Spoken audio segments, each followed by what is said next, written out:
All right, here we are. Anthony just asked me a great question where the green screen is, and haven't got it yet. So, been a little busy. The green screen will be popping up, so you don't have to. I can at least close the windows, like at least I got that going. People don't need to see the background of my yard.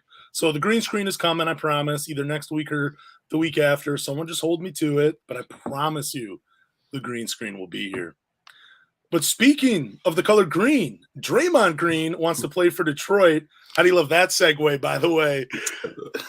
I got to give you an A+ for that one. That was an A+ segue. Thank you. You are awesome. I appreciate that. I needed that. So, anyways, I wouldn't hate him in Detroit. Defensively, he brings that communication Detroit is missing. He'll be able to tell guys where to go. He brings a winning mentality that Detroit hasn't had in years. Offensively, though, I think this is where people might disagree, but offensively, I think he would allow Detroit to do some interesting things with Cade off the ball because you have like another playmaker, another communicator, the guy that's directing traffic. You might see a whole nother level to Cade's offensive game. But what about you? You loving Draymond in Detroit, or you just pass him? This is such a you could take the casual approach with this, or you could say let's actually break this down for a second. I think the casual approach is I'm not paying him all that money. I mean, that's all I saw when I did post it on Twitter. I don't want to pay Draymond all that money. He's not worth that money. He's, I think, 33, I believe. But it would be pretty foolish to say you wouldn't want Draymond Green in Detroit because I think he's a 4-time NBA champion. He knows what it takes to win. Former Michigan State alum. Go Green. Had to get that in there. But to say you wouldn't want him in Detroit, it's just yeah, I get the money part. I get all that. But it's just I don't think he would come now. I think what Draymond was saying is later on in my career, kind of like how, Pistons are notorious for this, by the way. I know I'm getting off track of getting players way past their prime, to come mentor. I think he would bring a certain element that the Pistons don't have. They don't really have that dog mentality right now. I just don't think they do. I think there's certain players on this roster that do, but I don't think they have that intensity like Draymond has. We have dogs, don't get me wrong, but not to the level of Draymond Green where he's cussing you out on the sidelines when the coach is talking. You know what I mean? Yeah, he's the type of guy that's going to get the most out of you because he demands the most out of you. He's an extension of the coaches on the floor. That's who he is. It's funny that you bring up people don't want Draymond Green. And the biggest thing, the one thing that I've always heard about Draymond is he doesn't shoot the ball. He can't score, blah, blah. Dude, you know what? There's problems with every single professional basketball player. Nobody is a perfect player. Draymond Green brings so much on the offensive side, outside of shooting, outside of scoring. We've already talked about it. He's a great communicator. He's a playmaker. He's a guy that's willing to sacrifice the individual numbers for the greater good of the team. Why would you not want that on the team? I don't get it. And plus, defensively, we already know what he brings. Not only that, you look at what he does on a dribble handoffs, and we see Isaiah Stewart try to learn dribble handoffs going into his third year. Dribble handoffs take a long time to learn. You got to know where certain players like to go. You got to know when to set a pick. You got to know where everyone's going to be at. There's a reason why he averages so many assists. He's one of the best dribble handoff players in the NBA, in my opinion. I think defensively, like you said, he's versatile. We've seen him in, multiple NBA finals, guarding the best player, getting taxed by LeBron James in 2016. I just love Draymond Green. You cannot tell me he would not make the Detroit Pistons better today, because he would.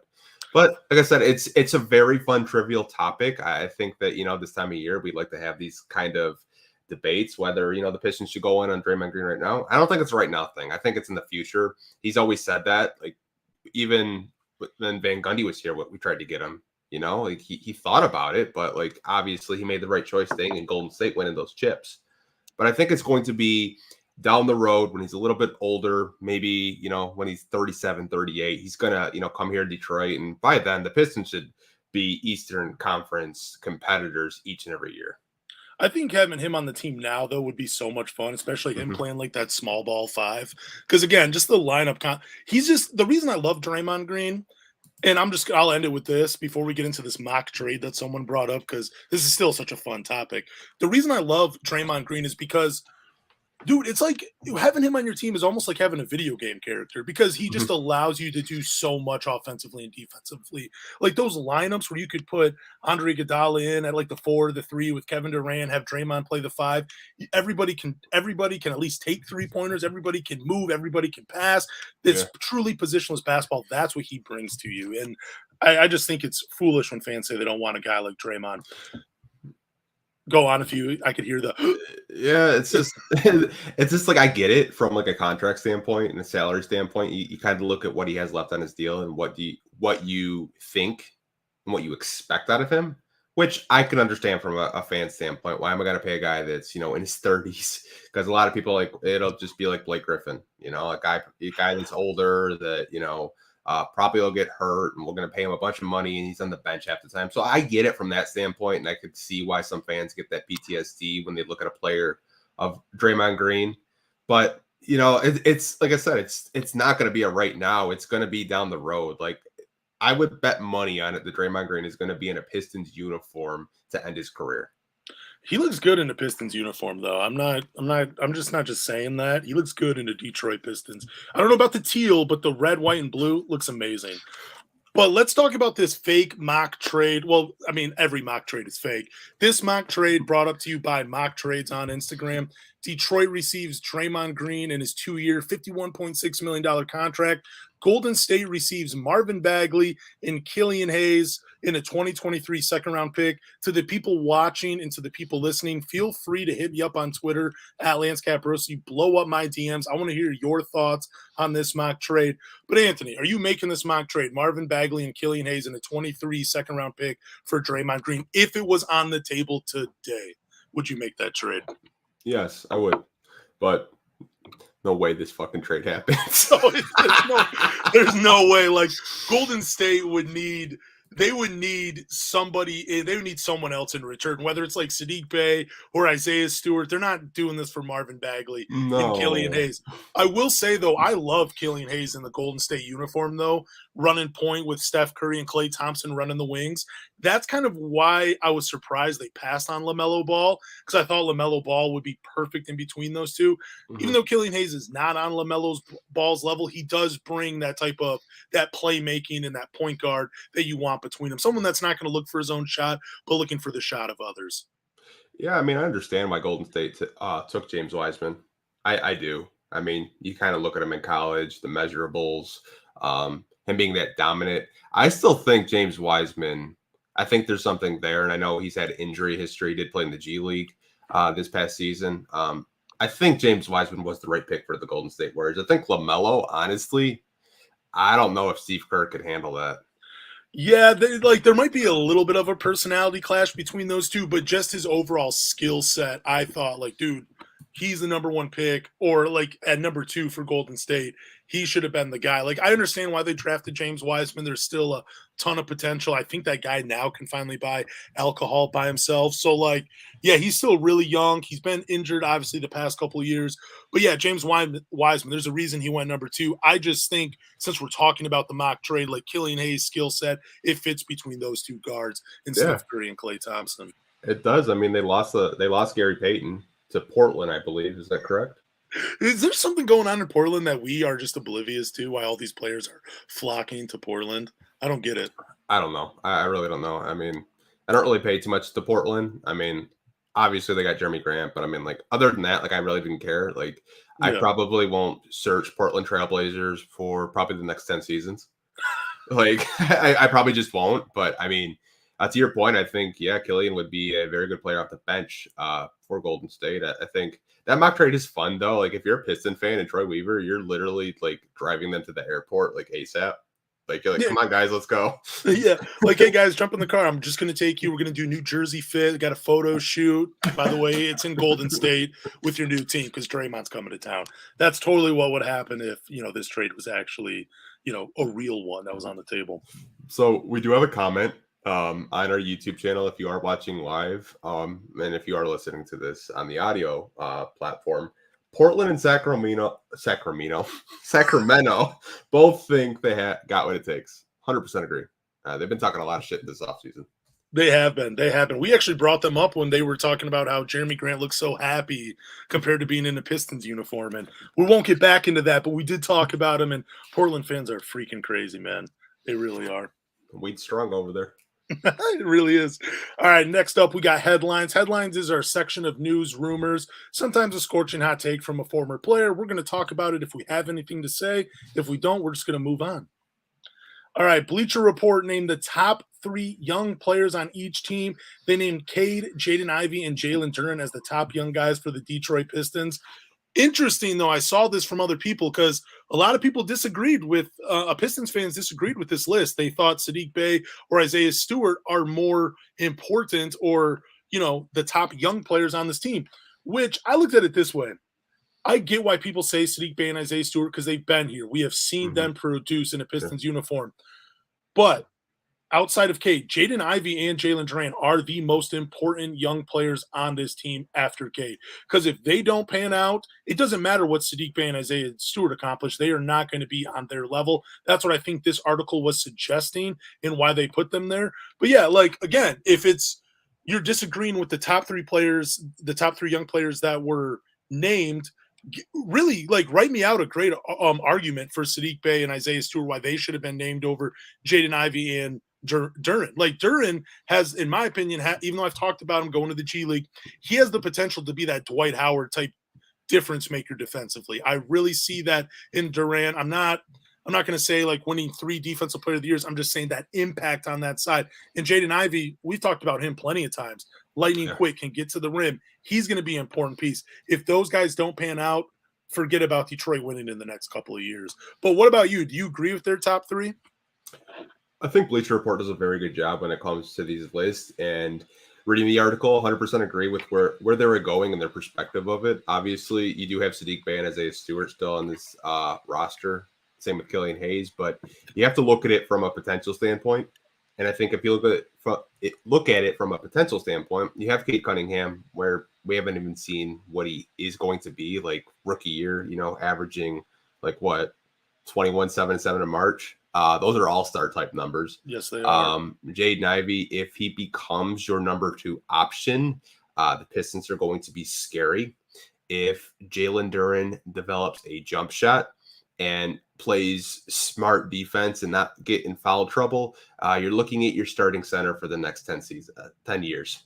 So I think what Bleacher Report did, they nailed it. Now, I could understand fans well, what about Saddiq? What about Isaiah? Well, Saddiq and Isaiah, if everything I just said were, Cade's your number 1, Jaden Ivey's your number 2, and Duren's a lockdown center, well, now you got some role players to surround those stars with. So I think that's where Bleacher Report was going with this article, so I could understand it from that standpoint. But I do slightly disagree putting in Duren already. Ooh, okay. Well, why's that? Because I don't know if we're going to see a consistent playing time with him, because we don't really know what the center minutes are going to be. Now, like I said, I can understand why Bleacher Report did it, but I do think you have to put in a Saddiq Bey right now, just because what he's done over this past 2 seasons. I mean, coming into his rookie year, breaking all kind of 3-point shooting records. Then, this season, developing more of a mid-range game, getting to the basket, getting stronger. I've told you multiple times, I don't even think Saddiq Bey has even hit his ceiling. Some people think I'm crazy. They call me a homer, say, yo, Anthony, you drinking the Kool-Aid? But no. There's something there with Saddiq. He's just different, man. Like I said, it reminds me of Kawhi. He's just, emotionally, he's just a different type of athlete. He's a gym rat at the end of the day. And, if you have gym rats on your team, dude, that is so good for your basketball team, because they're not going to be out in the clubs. They're not going to be, posting to their Instagram stories doing dumbass shit. Saddiq, to me, I think he can be a 20-point per game player once he hits the ceiling. I've said before in the past that in a perfect universe,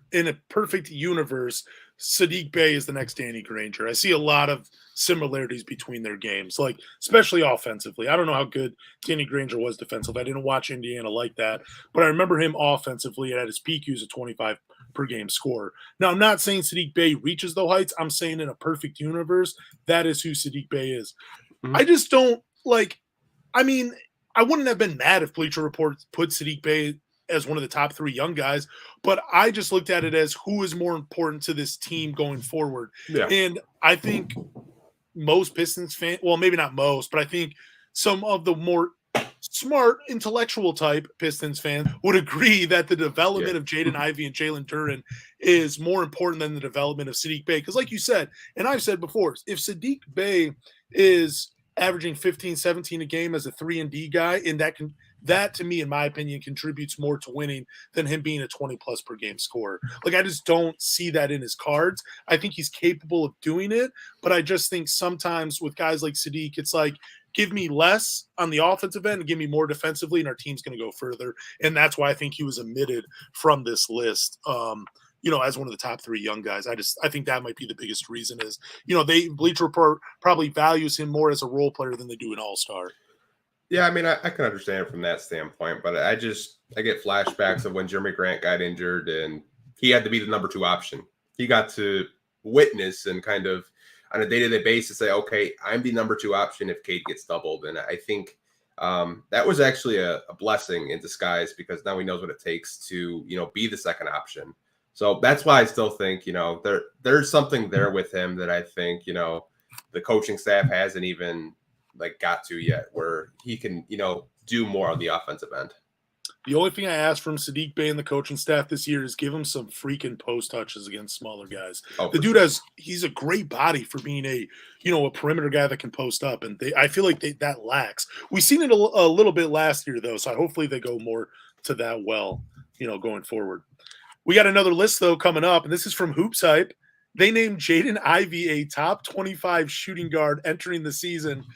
I personally don't think this is fair at all, even though he was number 25 in tier 7 on Hoopshype's list. I just don't think it's fair. I don't think you should be putting rookies unless they're like a LeBron James or something, on these lists. I don't know. I just think I don't want the expectations to be too high. I just don't want fans turning on Jaden Ivey. You see a list like this, your eyes get wide, and you're like, holy crap, we really got a player. This guy's going to be doing this. Hoopshype named him top 25. What do other people think about him? And then, he might disappoint for a little bit, and then now you're turning on him. I don't want to see fans turn on Jaden Ivey, and maybe they won't because of a list like this, but I think some fans see him as one of the top 25 shooting guards, and they're like, cool, we're about to take it up a notch. But what about you? Do you think it's fair to name a rookie as one of the top 25 players at their position, even though we haven't seen anything from him yet? I mean, if they had him in his top 10, then that's a hot take. Naming him a top 25 shooting guard of all time. I mean, what are we saying? Yeah, that's common knowledge. I mean, come on, Hoopshype. Really? Come on, give me something. Top 25, yeah, I could see it. I mean, you could probably name, if they said top 30, I'd be like, come on, man. Top 25, I'm fine with. I have no problems with it. I mean, I think that's a good indication of what they think, what the media thinks of Jaden Ivey, what he can become. And, maybe at the end of the year, maybe he's a top 19 shooting guard. You never know. I think it's fair, man. It's just it's not crazy to say. I don't think it's as crazy as some people think it may be.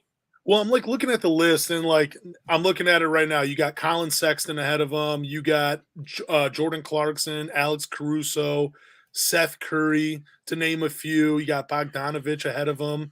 You got some quality names ahead of him. I'm looking at the list right now and I don't know. I mean, I personally would take Jaden Ivey over almost all of these guys on the list, but at the same time, I just think it's unfair for him when I know how this fan base treats players. If they don't live up to whatever potential, whatever expectations you or I or anybody else puts on them, I just think it's fair. For me, I wish lists like this wouldn't come out until a few weeks into the season. Give me something when I can point to and I can actually make it an argument and be like, no, well, Jaden Ivey, you're just saying he's top 25, but really, I think he should be number 15 because he's been doing this. It's hard for me to make an argument of why he shouldn't be on a list or where he should be ranked. So, yeah, I mean, I feel like the list is fair, honestly. I'm not when you sent this to me, I'm thinking about it. I was like, yeah, I mean, he is top 25. I mean, name me a shooting guard right now that I believe can be better than him. I think it's a fair ranking because if he's 50% of what he was in the summer league, no question in my mind, he's a top 25 shooting guard right now. See, the thing is, like, they omitted a few guys. Like, I mean, is it wrong for me to say, like, Buddy Hield right now might be a better NBA shooting guard than Jaden Ivey? No, because Buddy Hield is just a glorified 3-point shooter, you know? Like, Well, I'm just saying, but also Buddy Hield's averaged 18 in the NBA at the position, where it's like, what is, I guess and maybe I shouldn't even be debating this as a Pistons fans, but like, just show me what Jaden Ivey has done over other guys that have produced in the NBA. And yeah. where, like, why did you put him on this list over these guys that have already had careers in the NBA that have looked pretty good? I just want to know that. Like, I want to know more of the thought process behind a list like this before the season starts. Well, who wrote the list? We'll try to get him on. Dude, it was just one of those tier makers that I found by Hoopshype. So I'll have to find the actual author of the article, and we could have him on. That'd be really cool. Yeah, I mean, try to, pick his brain with his thought process, because when I see lists, I see, Cade's not rookie of the year, but he's top 10 under 25 on ESPN's list. So you got to kind of take a list with a grain of salt. Yeah, because there were a couple of lists. Like, that was actually another thing I wanted to talk about. Like, they had the list of most exciting players under top 25, and they had like Tyrese Maxey over Cade Cunningham. They had Darius Garland over Cade Cunningham. Like, okay, like, I'm not saying Cade is the most exciting player at all, but like, what makes Darius Garland and Tyrese Maxey more of an exciting player over Cade Cunningham? I just want to know the thought process behind these lists. I understand why you have an Anthony Edwards and a LaMelo Ball on the list. I just don't understand why you have Darius Garland, Tyrese Maxey over Cade Cunningham. Even though I don't think Cade's that exciting of a player, I just think he's more exciting than those two. Yeah, so, like I said, the lists like these, like they make them all the time. I'm sure, Paolo Banchero is probably like a top power forward or top center. He hasn't even played an NBA minute yet. Like, I'm not surprised by it. Like, lists like this all the time get the people talking, and that's the whole point of it. We're talking about it. Speaking of Paolo, though, what is that? Did you see the little beef between him and Dante Murray over like who's a better hip hop artist? I hope it carries over into the season. I'm waiting for the day where rivalries are at the players' level again. I cannot wait for that, and it seems like we're gonna get one this season. Yeah, I mean, ever since DeJounte Murray left San Antonio, he's been talking a lot of mess. Dude, he really has, and it's so great for the game of basketball when guys are talking like that. I love it, man. Yeah, it's crazy.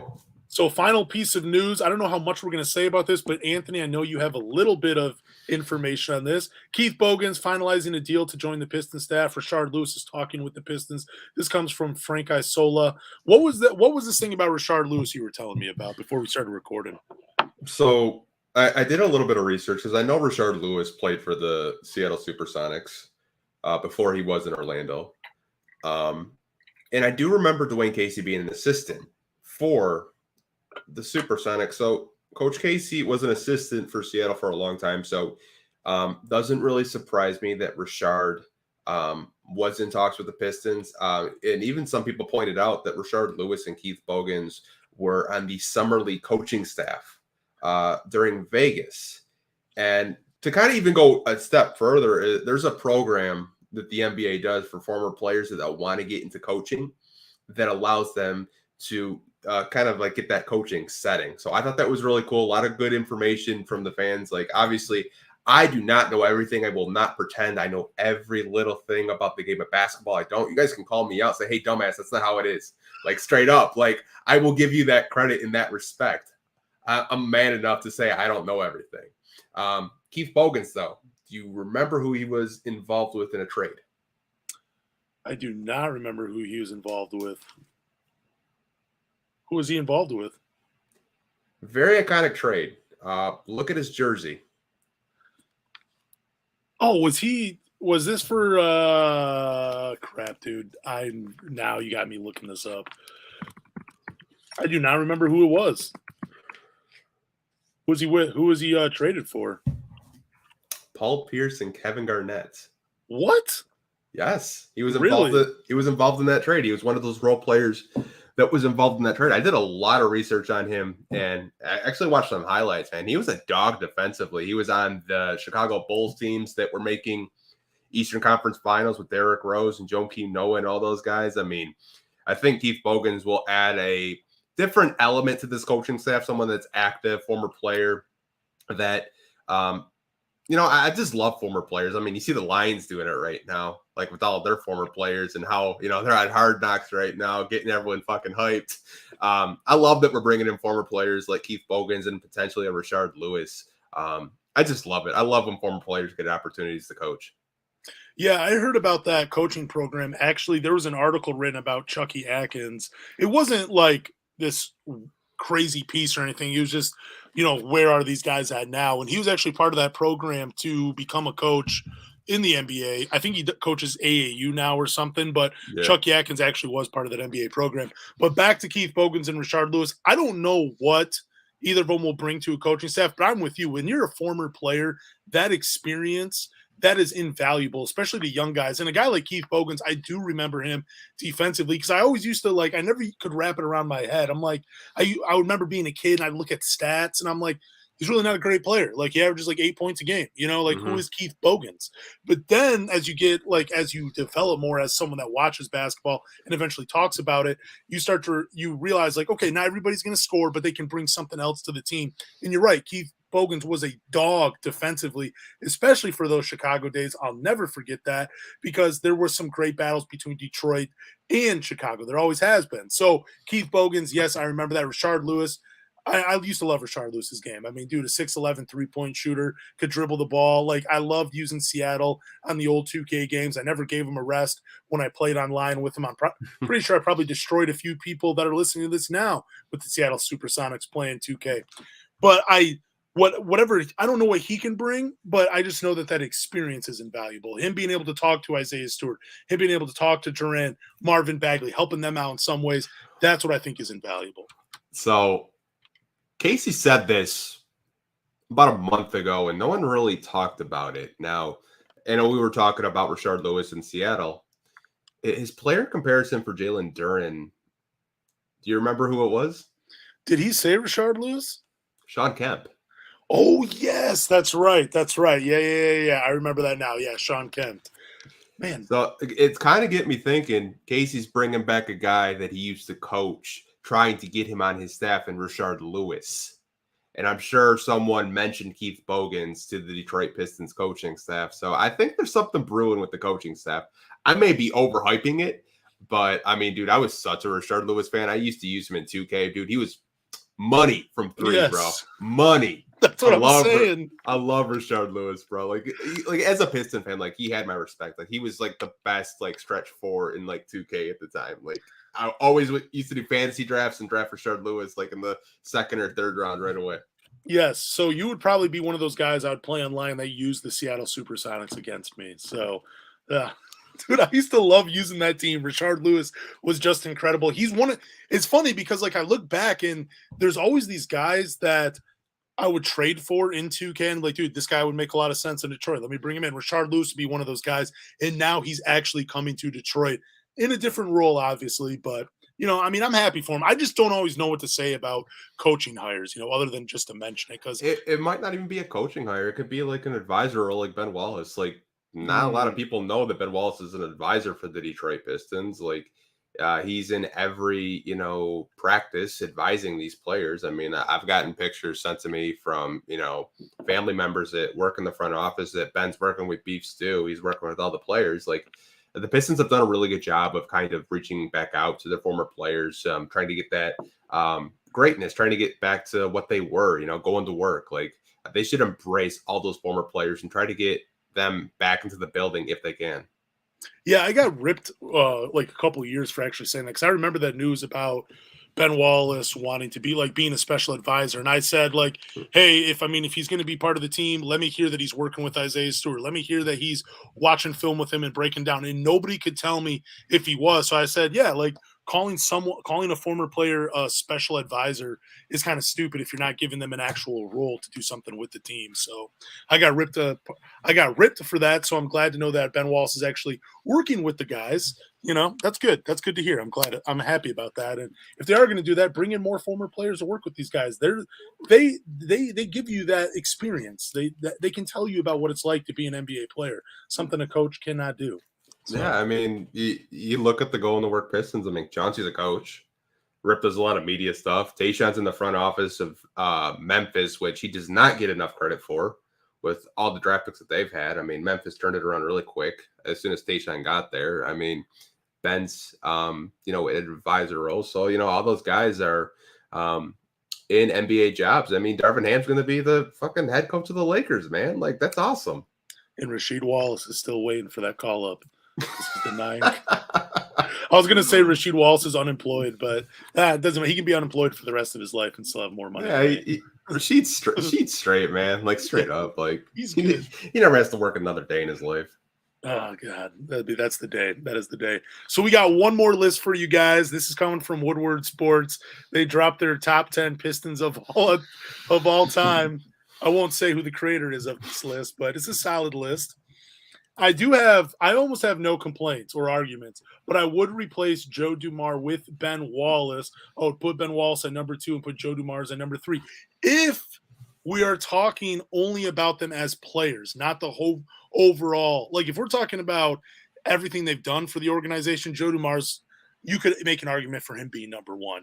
He had his hands in directly 3 championships for the Detroit Pistons. But if we're only talking about them as a player, I got to put Ben Wallace as number 2 because he is, by at least unless someone can point it to me, I believe he has the most individual hardware of any Detroit Pistons. So that is an accomplishment in itself. And I think being named defensive player for 4 years, that is something great. That is something that great that I think gets overlooked, when it comes to these lists. Like, I get the nostalgia of the Bad Boys winning 2 championships in a row, going to 3 straight NBA finals. But I think we forget that, as an organization as a whole, not many players have have that many individual achievements because it's always been like a team for the Detroit Pistons. So that would be my biggest argument for Ben Wallace being number 2, is that I think he is the greatest individual player that the Pistons have had, and when in terms of awards and stuff. So I will not hide that I did make this list. I really don't care. And the reason why I made this list was for engagement. It was a troll list because I was trolling people big time. Oh my God. Really? Yeah, this was a troll list. This wasn't a serious list. So I actually had Richard Hamilton in my top 10. Okay. And Richard Hamilton actually reached out to us after this. So this is actually kind of funny. No way. Really? Yeah, he wasn't too happy with it. But I will read the list. This was a troll list by myself. So I had Isaiah Thomas 1, Joe Dumars 2, Ben Wallace 3, Bill Laimbeer 4. That's what pissed a lot of people off, having Bill Laimbeer number 4. Dennis Rodman 5, Chauncey Billups 6, Grant Hill 7, Big Shot Bob 8, Dave Bing 9, and George Yardley 10. See, I don't really have a complaint with your list. I would not have thought you were trolling, but let me. No, dude, I was trolling. Like, I actually have a rough draft of my actual top 10 list, and I was just like, you know what? I'm bored. No, because like I had Big Shot Bob up there in my top 5. I mean, I had Rip in my top 10. Honorable mention, I had Tayshaun like at 11. Like, it was really hard to put Tayshaun there, but it's just like I want you guys to actually do a top 10 list and see how fucking crazy it makes you, because you will argue back and forth with yourself. Well, hey, I think this guy needs to be 10. I think he needs to be 9. Like, that list probably took me like an hour to make, and then I was like, you know what, fuck it, I'm just gonna make a troll list. So, what do you think is the hardest part about making a Detroit Pistons top 10 all-time list? It depends, like, which direction you want to go. Like, if you want to go in championships, I think Isaiah Thomas and Joe Dumars need to be 1 too. Because, well, I mean, so for me, sorry, I didn't mean to cut you off, but I was like, for me, when it comes to making an all-time top 10 list for the Pistons, I always end up picking so many players from the Bad Boys in the Going to Work squad because they are the only championships. Like, I never really, like, I always keep Dave Bing and Bob Lanier on there and everything, but my list is always full of Going to Work and Bad Boys because championships. Yeah, so that's why I had Joe Dumars right behind Isaiah Thomas, because I feel like those two are the most iconic backcourt in Detroit Pistons history. I mean, they brought you multiple championships. They should have had 3, arguably. I had a lot of Bad Boys in my list. I mean, I had Bill Laimbeer, I had Dennis Rodman. I think Dennis Rodman, to me, needed to be in the top 5 for everything he did defensively. Even though the numbers weren't there, his impact alone, to me, I think isn't talked about enough. Not to mention, you get him in the second round.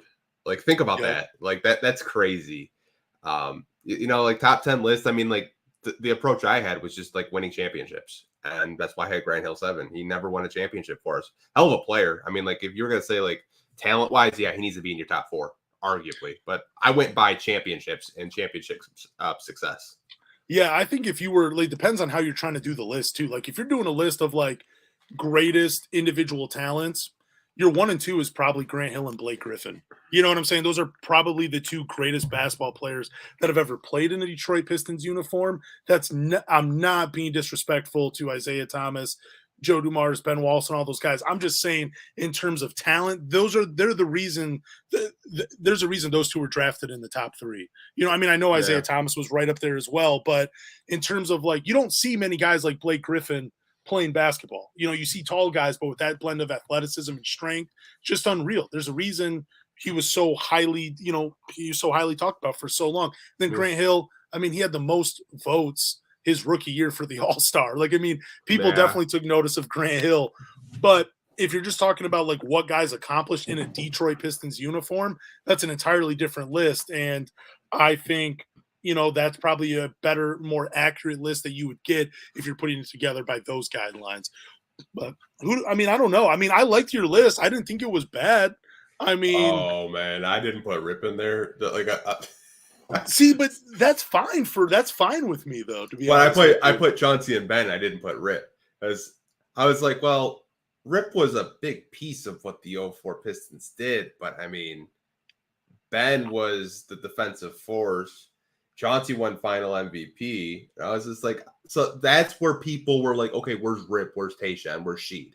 See, I would say that I think Tayshaun deserves to be on the list more than Rip Hamilton for what he did, how he guarded Kobe, how he was a 4-time defensive player, team member. Like, Ben Wallace even said it himself. Like, I have a podcast and an interview with Ben Wallace where he said the most important player on the going to work championship team was Tayshaun Prince. He says that Tayshaun Prince was the most important player. So yeah, I would put Tayshaun Prince in the top 10 over Rip Hamilton. Yeah, I mean, it's hard. Like, I do agree with people, in the chat saying that, Rip was the offense. So you can say that he was the guy that was moving off the ball. He was the guy that was making it easier for all the other guys to, create their own offense, because during that era, the shooting guard was completely different than what it is now. I mean, you had guys like Ray Allen, you had guys like Reggie Miller, and I think Rip kind of took a little bit of both of their games and meshed it into his own, and he became one of the best shooting guards of his era. Do you think, though, this might be a bad question to ask, but do you think that Rip Hamilton was the weakest of the starting 5? Like the weakest link? Yeah, I think he's I think he could be the most. He's the guy that's easily replaceable too in that lineup.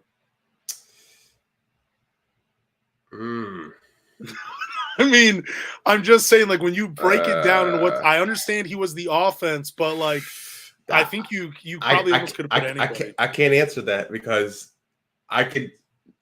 No, that's a hard question, man. I can't even answer that. Like, I'm thinking, like, could you replace Chauncey? Yeah, but you're probably not winning a championship. Like, yeah, who's going to replace the big shots? Could you replace Rip? Who's going to, exhaust the other team's shooting guard? Tayshaun, who's going to lock down Kobe Bryant during the finals? Sheed, who's going to, be a stretch forward at the time and, could block some shots. Leader. Yeah, could block some shots with Ben so they could, they didn't have to switch everything. That's a hard-ass question, and I do not want to answer it. I think, but I'll answer my own question. I think that Rip Hamilton was. Like, it's no disrespect to him, but like because of Larry Brown, his offense was just one-dimensional. It was just running around off screens until he got open and hitting a mid-range jumper. Like, I'm not saying it's easy. I'm just not saying it's not like, dude, I'm not saying you could have got anybody to do it, but based on a player, whoever else was a shooting guard, you could have changed the offense a little bit to it. But I just think Chauncey's too important. Tayshaun's too important. Rasheed Wallace was the guy that brought them over the top. We all know what Ben meant to this team. I think Rip Hamilton would have been the most easy person to replace in the best 5 alive. And I think that he was definitely by far the weakest link of that starting 5. I can't. Like, I can't even say they're like, I couldn't even pick a weak link because to me, the going to work Pistons were a piece. They're like pieces to a puzzle. And if you take one of them out, then it doesn't connect. You know what I mean? Like it's hard. It's hard to say that. I think if Tayshaun wasn't on this team, the Pistons don't beat Indiana. You can't replicate that block.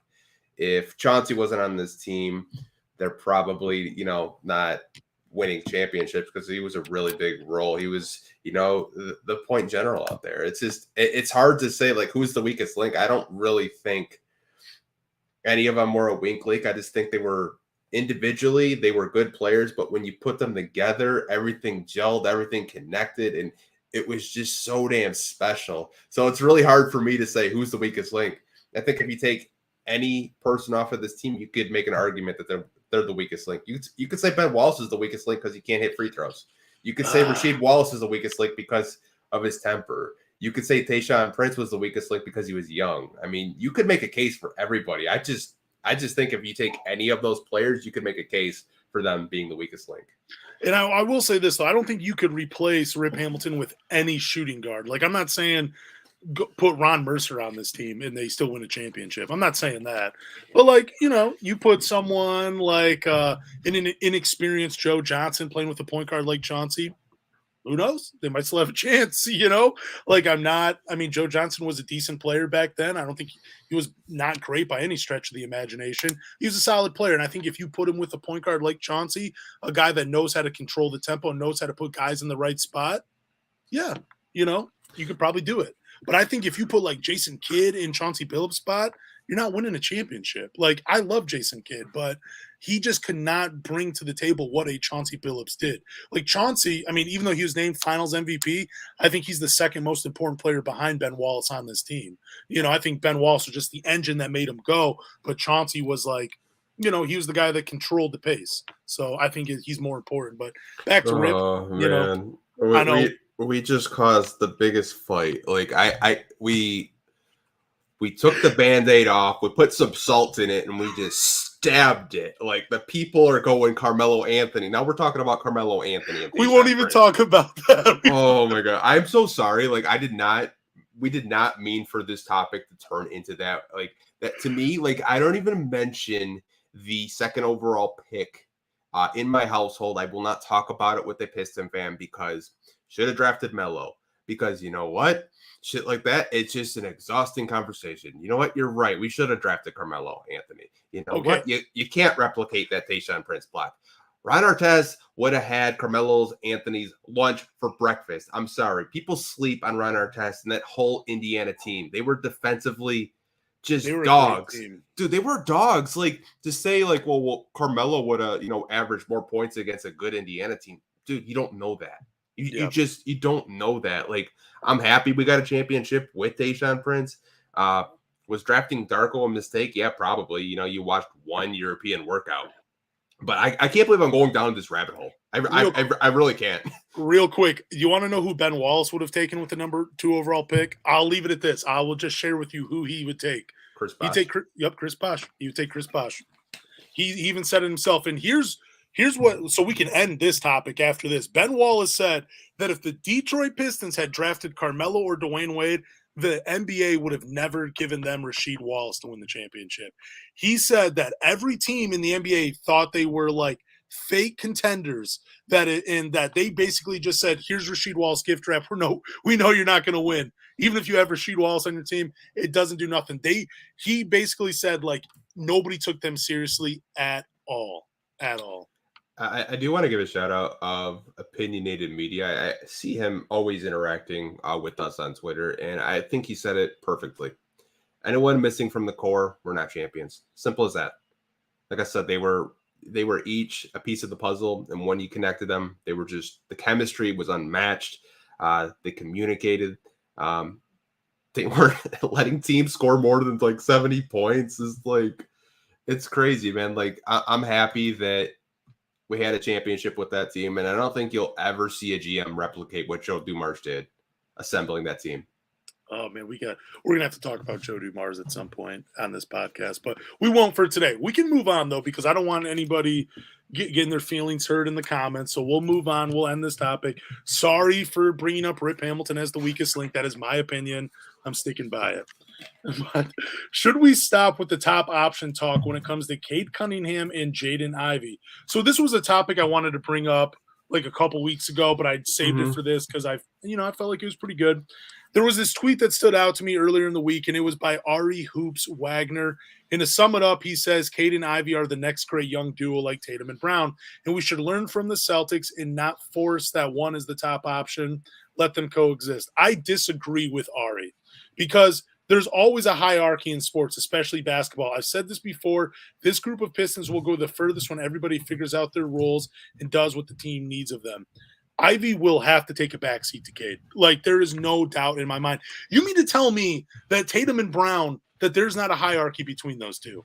It clearly goes Tatum, then Brown. Like, Brown is a terrific basketball player, but that's why he's in the trade rumors and not Tatum. They don't, yes, they do coexist on the floor because they know who's the top dog and who's second. Scottie Pippen would not have been a great player, would not have been as great of a player if he was the franchise. Like, you would have not gotten one of the greatest perimeter defenders ever to play the game of basketball in Scottie Pippen if he was number one on those Bulls teams. That's why it worked so well, because Jordan was the alpha and there was a number two. But, like, anyways, I'm ranting. I'm going to ask you, do you think Cade Cunningham and Jaden Ivey can coexist if one is considered the top option over the other? This is an exhausting topic. It really is. I feel like I've had it so much, and they haven't even played a fucking game yet. Yeah, I think they can coexist. I think, they can play 1A to 1B. I think, to the Celtics point, I honestly think Jaylen Brown is more important than Jason Tatum. Ooh, okay. That's interesting. Because Jason Tatum just disappeared in the finals.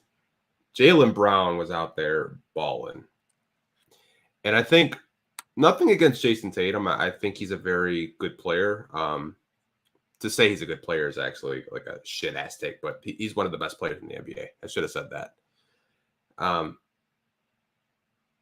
I think Cade and Ivy can definitely coexist together. I don't think there's going to be any egos because Cade Cunningham is not an egotistical player. His cousin Ashton has said it. His family has said it. Even Cade himself has said it. He would rather sacrifice his numbers than, average 30 a game. He's not that type of player. Cade Cunningham is a selfless superstar. And when he was compared, like, people were saying, like, is he LeBron-esque? I think a lot of people laughed at that, like, is he like LeBron where he's just passive, where he just passes the ball to everybody? But, like, you kind of see it, like, from a standpoint of Cade's trying to get everyone involved, but when there's no one open, he's going to get his. And I think that's what's going to happen. Like, if Jaden Ivey is open to score, Cade Cunningham will pass the ball. If Jaden Ivey has the ball and Cade's open in the corner for three, good chance Jaden Ivey's going to pass that ball. I don't think that they're going to have any type of egos in that locker room because I think they have the right pieces around, the right coaching staff around to hold them accountable.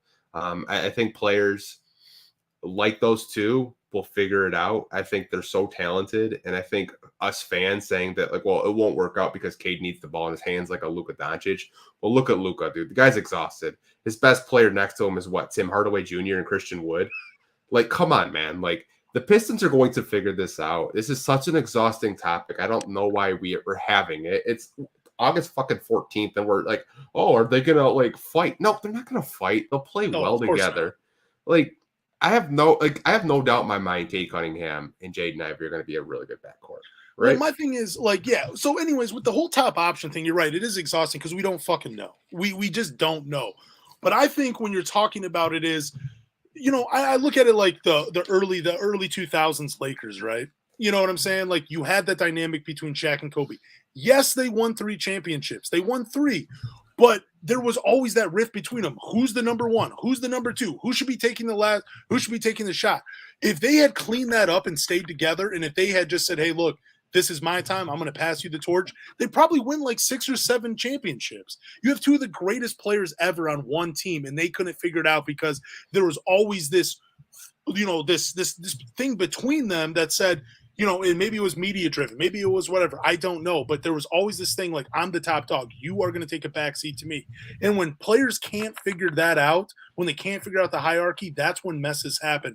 And I think when it comes to the top option, especially between Cade and Ivey, top option is, dude, at the end of the game, the ball is in my hands, I make the final decision. That is who I want in Cade. That is what I want from Cade.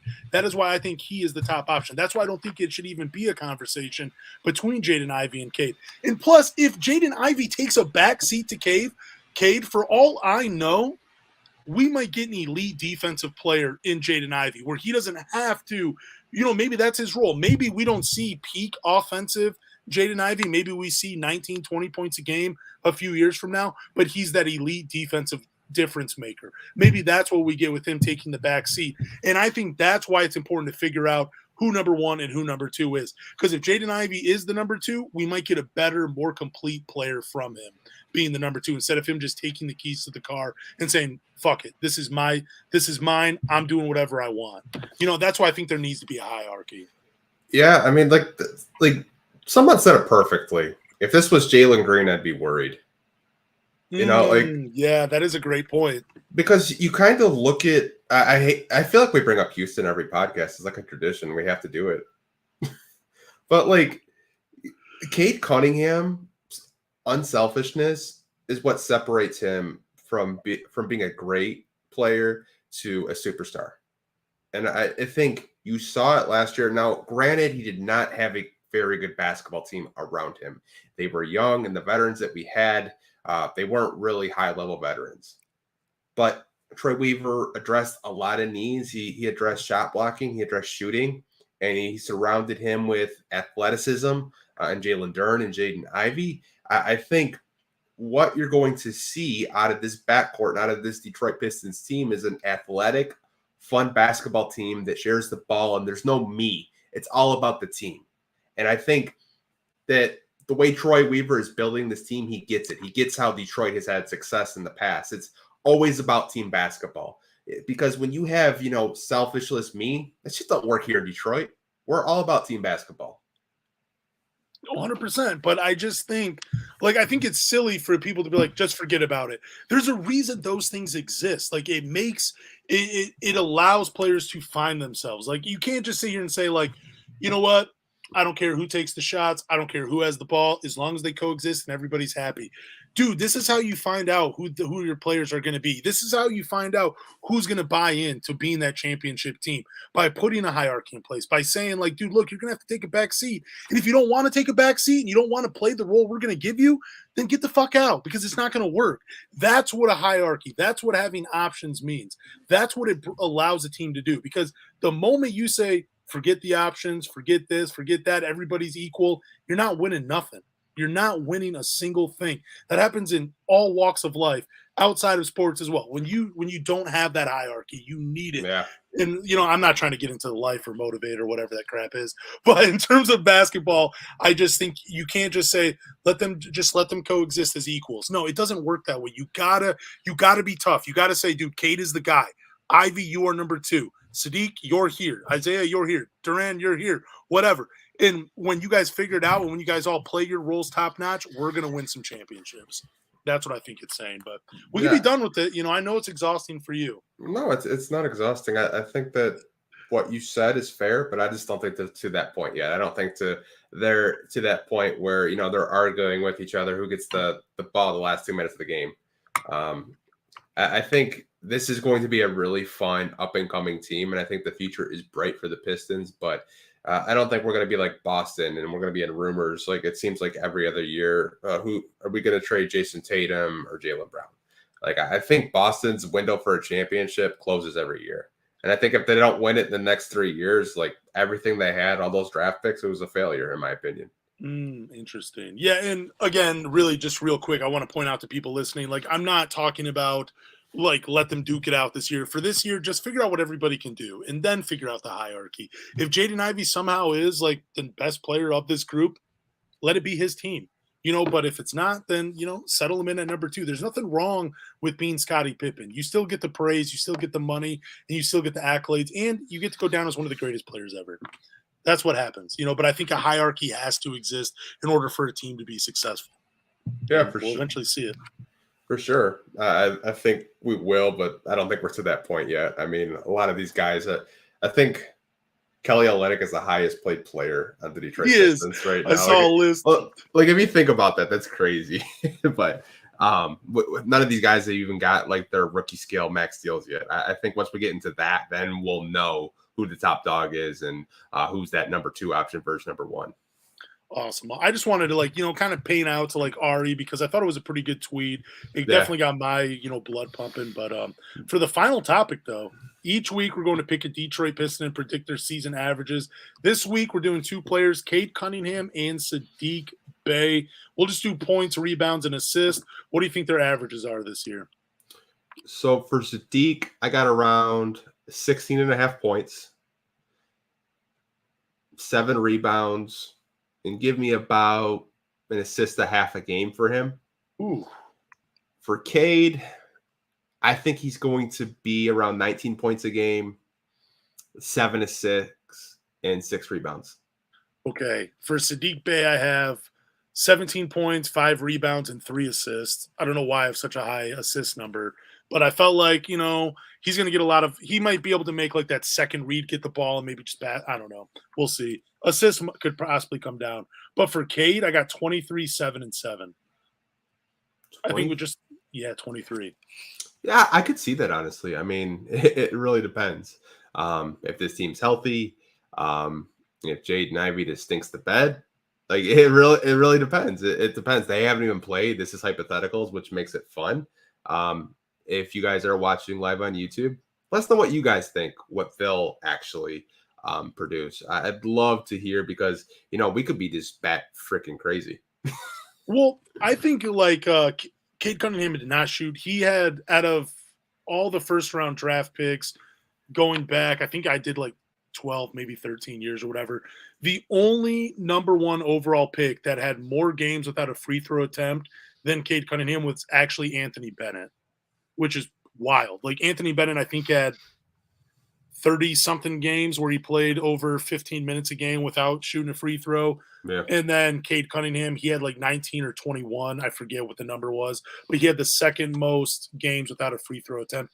I think that changes going into his second year. I think you'll probably see him jump up to about 6 or 7 free throw attempts per game. I do think he gets to the lane. I think, just him being a rookie, there was a lot of stuff that should have been called that didn't get called that will be called in his second year. Oh, for sure. And he bulked up too. So I think that's a big reason why he went so hard this offseason, because he knows he's going to just get hammered in the lane. Now, we did have one person, actually, MK. Shout out to MK, man. He's been in this chat, just communicating with us. It seems like he's in every live stream every weekend. So we do appreciate your support, man. So he's got Cade at 21, 6, and 7. And Bey at 18, 6, and 3. I just think Cade is I think we're all spot on with the rebounds and assists. I think we can all agree on that. I just think the scoring is going to be higher than 21, man. I really do think you're going to what did he average? 24, 7, and 7 after the All-Star break or something like that. I think that's a better indication of what he's going to be doing next year. I don't with Cade, I don't ever my expectations, I don't ever temper them because I've seen him play and I'm like, dude, this is a really good player. He can even shoulder more of an offensive load because, it's Cade Cunningham. He's built for this. So, I like the 21, 6, and 7. I just think it's going to be higher, especially in the scoring department. Yeah, it's like I said, I think he would sacrifice his numbers if it came out the team wins. And that's why my number was so low. That's why I had it at 19, because if, let's say, Cade averages 25, but we only win 28 games, he's probably not satisfied. But let's say we win maybe 34, 35 games, and he's only averaging 18. I think he's happy, because that's the type of player I think he is he doesn't really care about his numbers as long as it's team success. Do you think him being unselfish can be kind of a detriment to the team, though, him being too unselfish? Yes and no. I think there's certain times that I saw last year where he had a wide open driving lane and he didn't take it. But I think, we're nitpicking at this point. He's going into his sophomore season. So I think he's the type of player that's going to watch a lot of film, study, and just get better. I think when you're talking about him, I think the one thing I want him to get better at is kind of like that mid-range game a little bit. Like everything else to me is like, I don't want to say perfect, but it's perfect. Like, let's be honest. It's like, if you have to nitpick his game, like it's the littlest things. Like, I just want to see him use the pick and roll a little bit more in the mid range. Like, his game is just so complete at such a young age, and I absolutely love it. Yeah, I do too. I mean, it's really like, there's not, even though I'm just saying he's like too unselfish, it's like, that's not even really that bad of a thing, like at least he's trying to get his guys involved. Like, he's reading the floor. He's going to pass up a great shot. I mean, pass up a good shot for a great shot. There's nothing wrong with that. I just think I just hope that like that killer instinct takes over in like the last 3 minutes of a game, when the game is on the line. I hope he's just like, guys, nobody's going to touch the ball. I'm doing my best Kobe impression. I'm winning this game for us. That's what I want to see from Cade. Yeah, I think we saw that too. Like, he would take over games.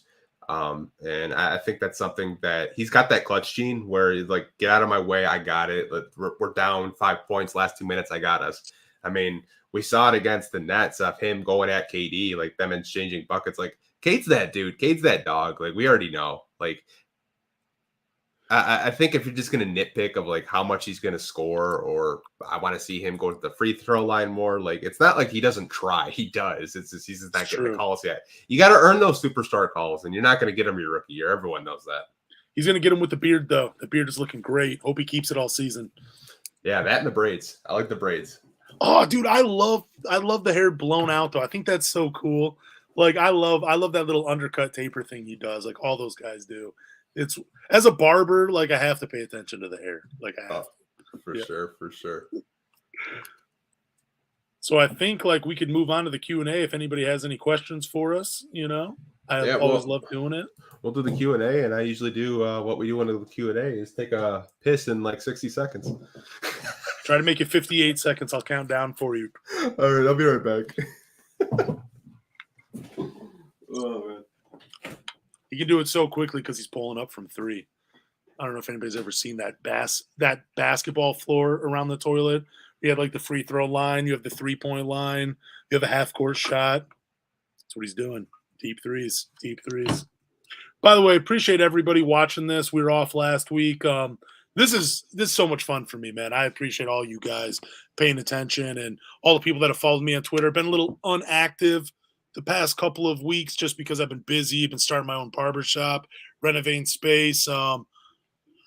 Also have some small rental properties that I've been redoing with my brother just to get them started and everything. And then I had a wedding to go to. So for all the people that have started following me on Twitter, I'm a little bit more active than that. But again, I do appreciate it. And I appreciate all of you as well. Don't forget to check out the podcast, though, if you've missed anything on Spotify, Apple, Google, or wherever you listen to podcasts.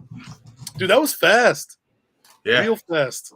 Well, my bathroom is like literally like right next door. So I was just like, I got to make this quick.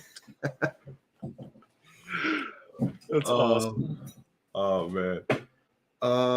I did save a couple questions, but I do actually want to give a guy a shout out that did give us a super chat for this live stream. Flagrant Elbows. If you aren't subscribed to his YouTube channel, go check it out. I have watched a couple of his videos before. They're pretty good. Shout out to you for even donating any type of money, watching us. We do appreciate that a lot. So you guys don't have to give us super chats, but if you're feeling generous, hey, we appreciate it. We do have a couple questions. Now this is because we were talking about like weakest links, and this was a question I did star. He said, since we're talking hypothetical, do the Jazz win a championship with a 28-year-old Isaiah instead of Stockton? Do the Pistons win 2 championships with Stockton over Isaiah? Ooh, man, the only problem is you're putting Isaiah Thomas on those Jazz teams when they were going up against like peak Jordan. So it's hard to say, but I think the thing that was missing from John Stockton's game was that killer mentality to take over games. So I will say if Isaiah Thomas was the point guard, they would have a better chance of winning a championship versus John Stockton replacing Isaiah Thomas on the Bad Boys. I do think, though, John Stockton's game actually fits pretty well with the Bad Boys because they didn't need the point guard to take over. But they had a guy that could. And Isaiah, yeah, so I'll just say this. Jazz have a better shot at winning a championship with Isaiah Thomas, and the Pistons don't win a championship with John Stockton playing the point guard. Yeah, I think I would agree with you there. I think if you give, Isaiah Thomas and Karl Malone, holy crap, that's a deadly duo. I don't think the Pistons win any championships with John Stockton as their point guard because nothing against John Stockton. I think he's one of the most durable players in NBA history. He over a 17-year career. I think he missed less than 10 games. I don't think he wins a championship. I don't think he has that killer mentality that Isaiah had. So I think Isaiah wins a championship and we don't if he's on the Jazz. Yeah, the biggest knock on John Stockton was he just never took over games, didn't take enough shots. So have you ever watched the E60 documentary with Stuart Scott and Joe Dumars before? No, I have not. Okay, so this is actually really interesting and it does tie into the Pistons. So as you know, Karl Malone and Joe Dumars, really good friends, right? Mm-hmm. Well, the Jazz, I think it was either the Jazz. No, it was the Dallas Mavericks. I'm sorry. The Dallas Mavericks had 2 first-round picks during their draft. And they both wanted to get drafted together because they were friends, obviously. Well, long story short, the Mavericks drafted 2 white guys that weren't in the league that long. And then we got Dumars. He fell in our lap. I think he was drafted 18 or something like that. Yep. And Karl Malone was drafted a couple picks before him. It's a really good documentary if you guys haven't watched it. They kind of outlines Joe Dumars of his time in the front office, his time as a player. It's really good. I'll have to show it to you on YouTube. Wow, that would be wild to have Karl Malone and Joe Dumars. They would be a solid duo. That would be pretty. I mean, I don't think Karl Malone is, has as many points playing with Joe Dumars versus a point guard like John Stockton, but damn, that is interesting. That would be wild. I'd like that duo. That's a good one. Yeah. I'll check out that E60, man. Yeah, someone uploaded it on YouTube and I subscribed to them, and I was just because they chopped it up into different sections. But I'll show you their YouTube channel after we're done. Awesome. It's pretty cool because when I saw that, I was like, bro. And the one comment just made me laugh. It's just yeah, Dallas always drafts the white guy. Yeah, the guy they hit it with Dirk and Luka. and Jason Kidd for a few years before that all went sour. Wow. Okay, here's a question from 7 Mile B.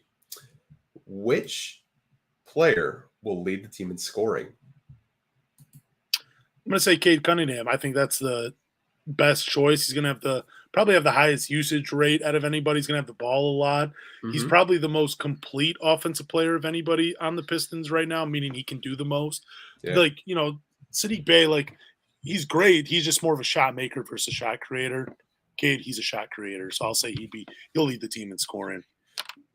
Yeah, I wanted to be have a hot take, but it's Cade.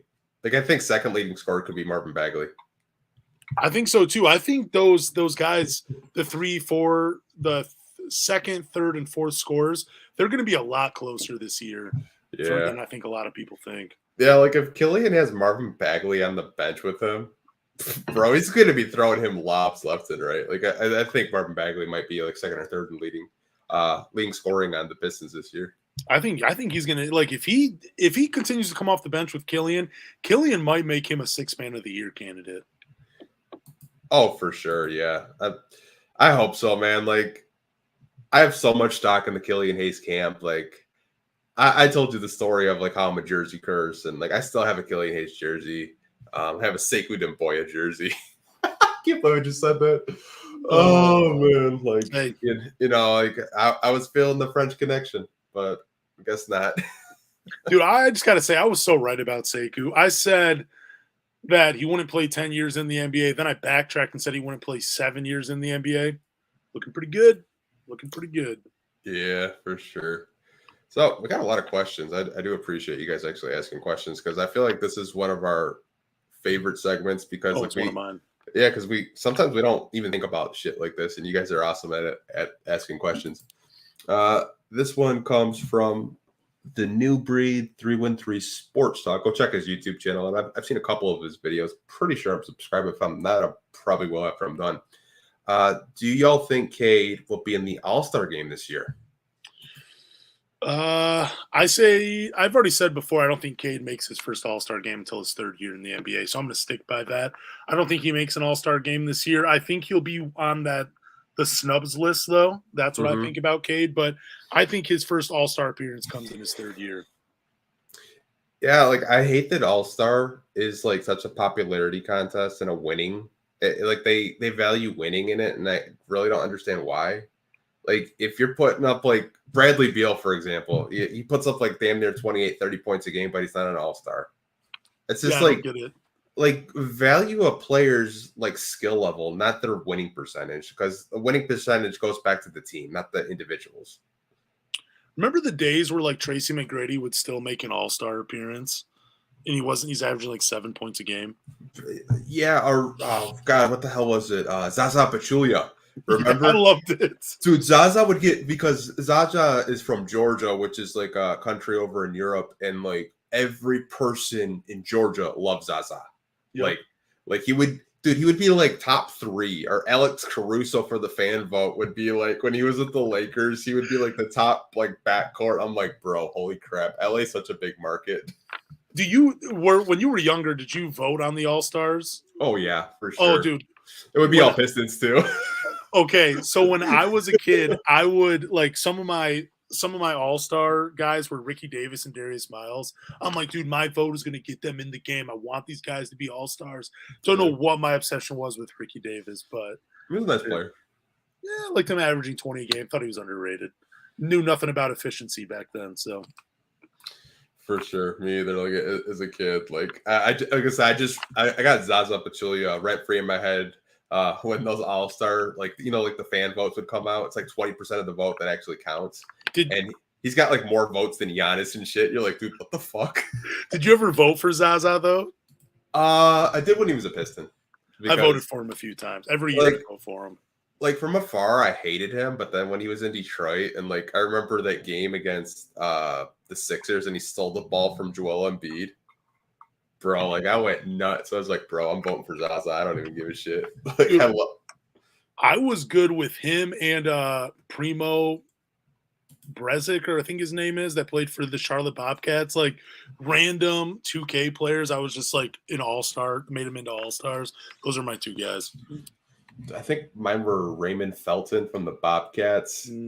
Because like everyone knows I'm a big University of North Carolina guy. So him playing for, the Tar Heels, I was just like, yeah, that's my guy. Like I used to use the Bobcats in 2K, and people would be like, dude, are you nuts? They suck.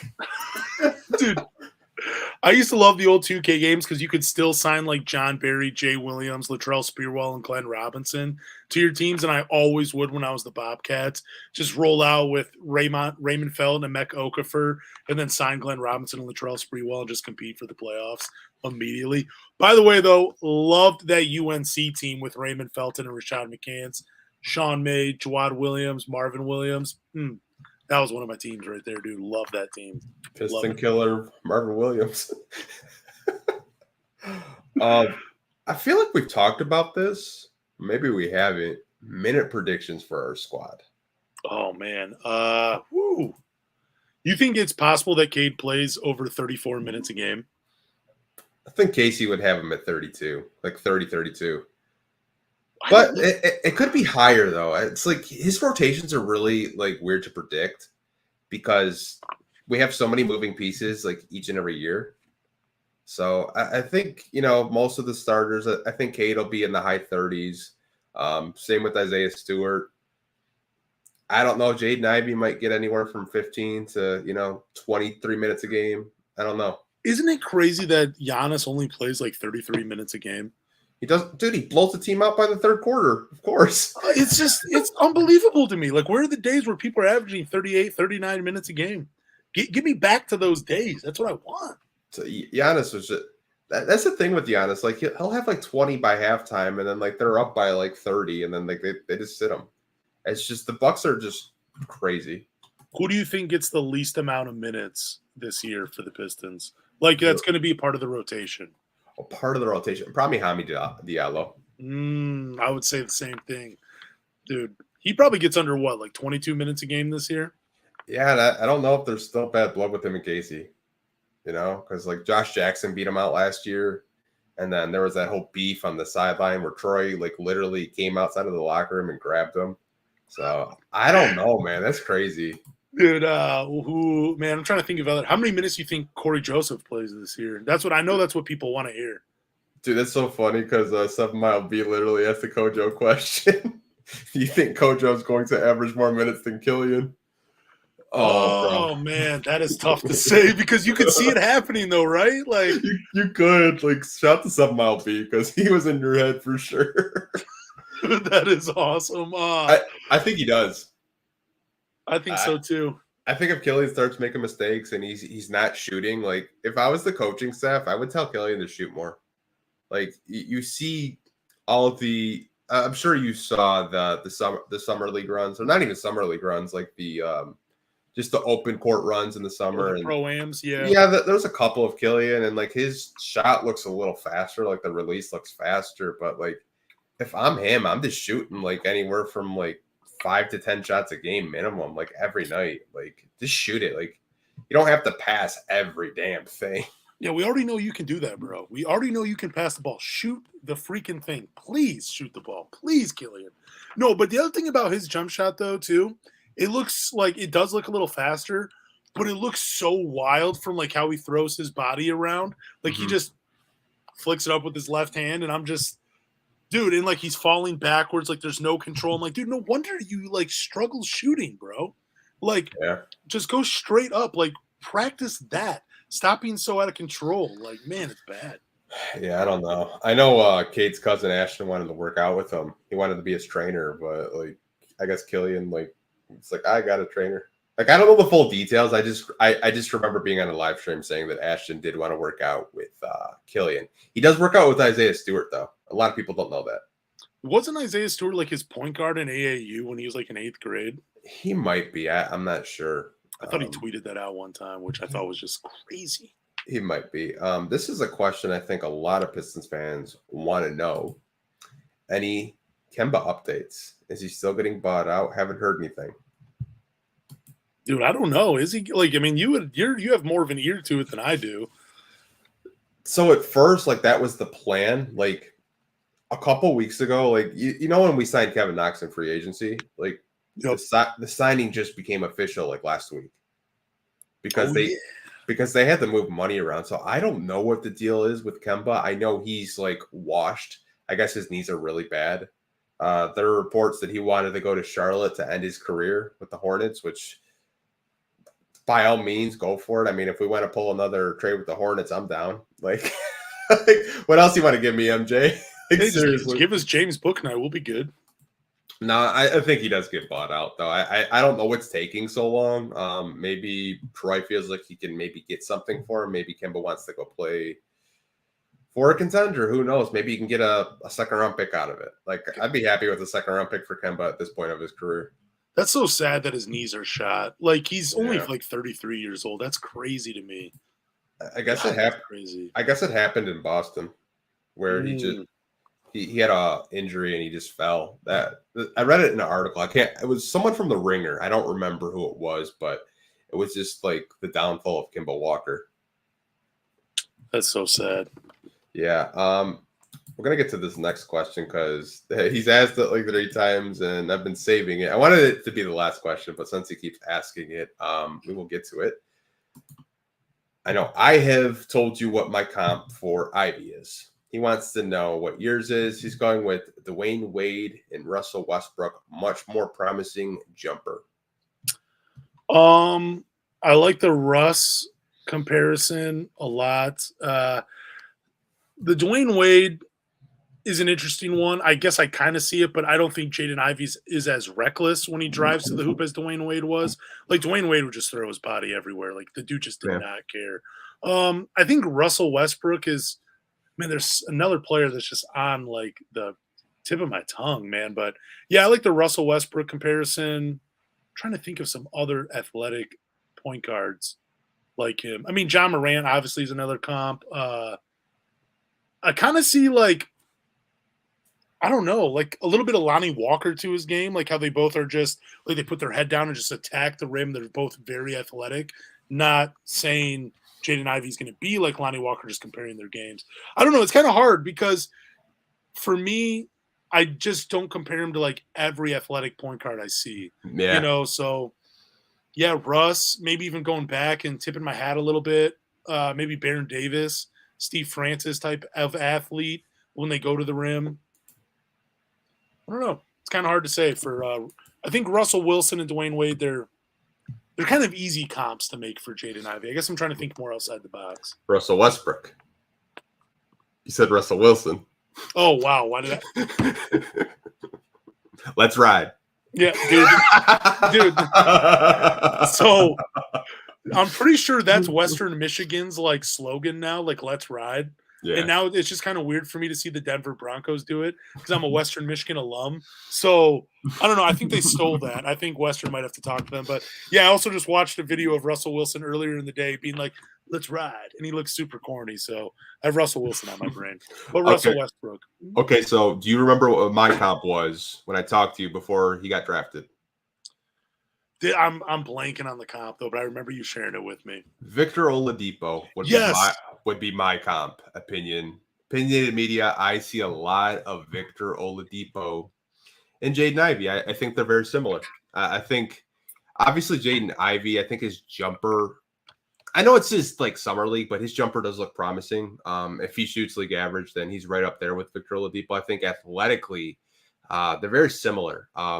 I saw a lot of D Wade comps coming out when, I was like studying film and watching him and, watching full games. Russell Westbrook, I could see from what you're saying from an athletic standpoint, but I am going to go with my, stance on Victor Oladipo. I think Victor Oladipo to me is a fair comparison. I think Victor Oladipo might be the best one. That might be the best comp for him. Yeah, for sure. I mean, like in Indiana, like when he was averaging like close to 30 points a game, like if you get that type of Victor Oladipo, like that's a good ass team.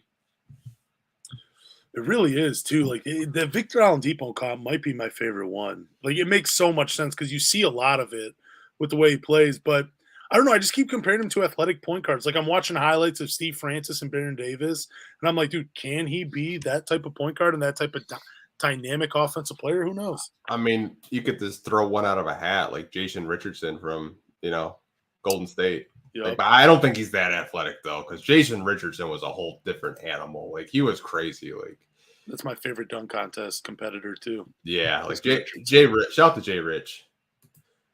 We do have some other questions. This one comes from Flagrant Elbow again. Which player will have a game high this year out of all the players? Saddiq did it last year. The easy answer would be to say Cade Cunningham, right? Yeah. Like he'd be the easy one. I'm going to go back and say that it's Saddiq Bey because Saddiq Bey is just one of these guys, like he can get hot real quick. Mm-hmm. And when he's feeling it, doesn't matter who's in his face. He can hit a shot. Like I feel like I don't always fairly talk maybe to some people's eyes. I'm a little harsh with Saddiq Bey, but I still see his value. And yeah, I'm going to go ahead and say Saddiq Bey has the game high this year for points.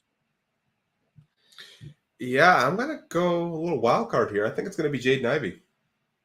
He was on my mind though too. Like I wanted to say him, but I'm going to play it safe and say Saddiq Bey. Yeah, because I think, during the summer league, I know it's summer league, I know the competition isn't the best, but before he hurt his ankle, he had like 10, 12 points in like 5 minutes. Like I think he's kind of got like that microwave 2K emblem already on him. I think he's a type of player that can get hot when he's feeling it. Same with Saddiq Bey and Cade. I think Cade will probably have multiple 30-point games this year. Who would be the most surprising player to have a game high? Probably Hami. Like he would probably be like the most surprising. Like I could see Marvin Bagley having like a 25 or 30-point night. Isaiah Stewart would be surprising actually. He'd be my choice, Isaiah Stewart. He just goes off one game, hits like 12 threes. Be incredible. Oh, dude, the internet would go wild if that happened. Honestly. Oh man. Oh God, I would love that. Yeah. No, but Ivy's a great choice though, just because you are right. Like he does have that instant offense where it's like, he might only need one or two shots and he's like, oh, I'm missing for a quarter. Like he could go off like that. I do see that. But again, Saddiq Bey, safest answer. I'm going with that. So what do you think that now this is a question that I didn't like I saw it earlier. Now people were complaining that we didn't get a Christmas Day game. When do you think the Pistons will get a Christmas Day game? I think it will be the year after they make the playoffs. I think they'll get a Christmas Day game. I think it'll probably be like one of those things where they play against like the Chicago Bulls and it goes 7 games and like we got to get a rematch of this on Christmas Day. It might be something like that. I think whenever they make the playoffs, that will be it. Or it could be like Jalen Green and Cade Cunningham both make an all-star game and they go at it during it or something. I have no idea. But I think more than likely it would have to be them making a playoff before they get a Christmas Day game. So for people listening, this is the Christmas Day schedule. This does come from Shams Karania. So they have the Bucks at the Celtics, 76ers at the Knicks, Suns at the Nuggets, Lakers at the Mavericks, and Grizzlies at the Warriors. Solid Christmas Day list. Yeah, people are like, dude, why are the Knicks on this list? Yo, why are the Knicks on that list? Holy, it's because it's New York. Makes sense. I mean, the Nets aren't even on this list. And they still have KD and Kyrie. Like, that's freaking hilarious to me. Like, I think, I know I've told you, I think the Nuggets are up next. I really do. I think they're going to be a team in the West that they finally get to the point where they're making the finals. I think they could take out Phoenix this year. Hey, if they get Jamal Murray back, anything is possible with that team. Like, he was such a huge part that they were missing. Is it weird that, like, it kind of feels like the Knicks might be the Lions of the holiday schedule? Like, the Lions get Thanksgiving Day every year. Yeah. Now the Knicks are getting Christmas Day every year, and they don't deserve it. It's just it's weird. Well, I've told you the Sacramento Kings are the Lions of the NFL or the NBA. Yeah, I agree with that. I'm just saying the holiday schedule. Like, that's what. Yeah, like. I get what you're saying. They don't really deserve it. Like a lot of teams on that list, like outside of like obviously I get it. It's a marketing standpoint. You got to put your most popular teams on there, but like, how come the Bulls aren't on the list? Like, I don't get it. Like, the Bulls should get a Christmas Day game. Like, how come the Raptors aren't on the list? Like, I don't get it. Like. Yeah, I don't know why you wouldn't want to put like put some younger players out there, like a guy that's popular in the NBA, like a Scotty Barnes. You know what I'm saying? Have him battle it out with Cleveland on Christmas Day. Yeah, for sure. That comment made me laugh. If you guys are listening to the audio form, we had a viewer on YouTube say, "Damn, Knicks just got called the Lions. Stephen A. Smith threw up somewhere." Oh man, that's freaking great, man. They got KCP and Bruce Brown. No, Lakers are playing on Christmas Day because of the Lakers. It's LeBron James. I think it's a good move by the NBA. I don't know if you saw the schedule. It's such a troll move that the Warriors can have to do their ring ceremony, and and LeBron's going to be the team they face. Oh, dude, that's amazing. That is such a troll move. Like, yeah, like you missed the playoffs again, and I won another ring. I have four rings, LeBron. It would have been better if they did it when they were playing against Brooklyn when KD's still there. Oh my God, man! Wow, that would be amazing. Love the Warriors though. Yeah, I don't get it. Like, see, people agree with me. They think the Raptors should be playing on Christmas Day.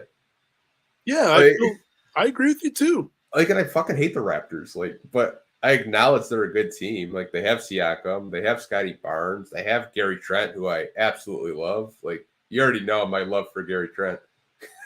Like, I want him on the Pistons. Like, oh man, but yeah, man. Like, NBA's got to get out of their own way with this stuff because like they're still holding on to like LeBron from 2016.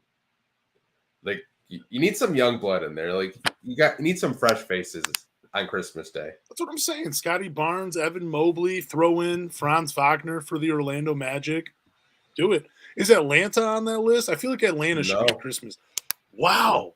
Wow, dude. You missed out on having the Knicks versus Atlanta. Make it, if you're going to put the Knicks on the list, make them play Atlanta on Christmas Day. Because the 76ers, well, that game will be over by the first quarter. Yeah, it's going to be boring. Like Joel Embiid is going to eat. Like Mitchell Robinson will probably fall out with like 6 minutes into the game. Hey, no Mitchell Robinson slander. There will be none tolerated on this podcast. He's overrated, and you know it. Yeah. Still no slander. Glad he's not on the Pistons. He would have been a great replacement for Duren. It would have been great. No, but I mean, like, right. Like, if you have the Knicks and you're going to be at Madison Square Garden, give me Atlanta. Give me Trae Young. The Knicks hate him. The fans hate him. Let me see that. That's drama. That's entertainment. You need that on Christmas Day. Stupid.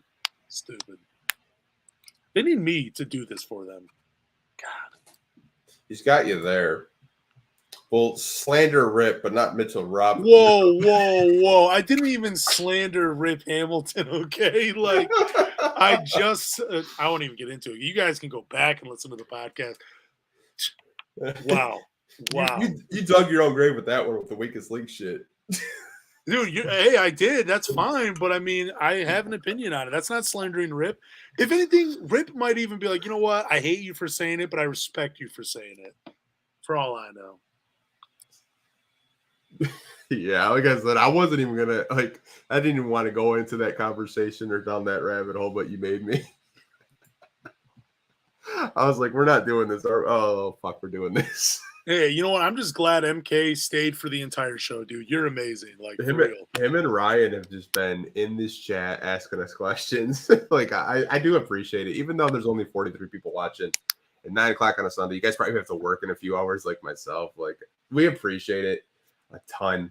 Lance, why don't you tell the people where they can subscribe to the podcast at? All right. Thank you guys for listening to the podcast. Make sure you're following me on Twitter at Lance Caprosi. Follow Anthony on Twitter and on all social medias at Pistons Talk. And you can check out the Pistons Talk podcast on Spotify, Apple, Google, or wherever you listen to podcasts. After you subscribe, drop a comment, leave a rating. But more importantly, tell a Pistons fan. We thank you guys so much for listening to the 7th episode of the Pistons Talk podcast. Man, where's the time gone? We're already on our 7th episode. We'll see you guys next Sunday. Take care. Peace.